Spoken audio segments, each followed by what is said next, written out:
പുനഃസ്ഥാപിച്ചു. 30 മണിക്കൂറിലേറെ സമയം റസാഖിനെയും കുടുംബത്തെയും ഇരുട്ടിലാക്കിയ ശേഷമാണ് കളക്ടറുടെ നിർദ്ദേശപ്രകാരം അവരുടെ വൈദ്യുതി കണക്ഷൻ പുനഃസ്ഥാപിച്ചിരിക്കുന്നത്. തഹസിൽദാർ വീട്ടിലെത്തിയ റസാഖിൽ നിന്ന് സത്യവാങ്മൂലം വഴി ചില ഉറപ്പുകൾ ഒപ്പിട്ട് വാങ്ങാൻ ശ്രമിച്ചെങ്കിലും വീട്ടുകാർ വഴങ്ങിയിരുന്നില്ല. എന്നാൽ 8:45 വൈദ്യുതി പുനഃസ്ഥാപിക്കുകയായിരുന്നു ആവശ്യം.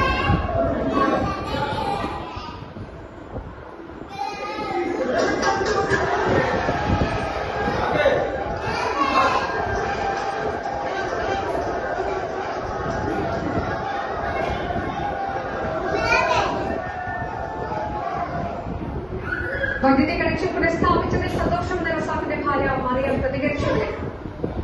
നല്ല സന്തോഷമായി. നിങ്ങളൊക്കെ ഒരുപാട് കഷ്ടപ്പെട്ട് ഞങ്ങൾക്ക് വേണ്ടിയിട്ട് നേടിയെടുത്ത് തന്നെ പറയാം. നേടിയെടുത്തുകൾ തന്നെ തന്നത് നിങ്ങൾ സത്യങ്ങളൊക്കെ മനസ്സിലായില്ലേ?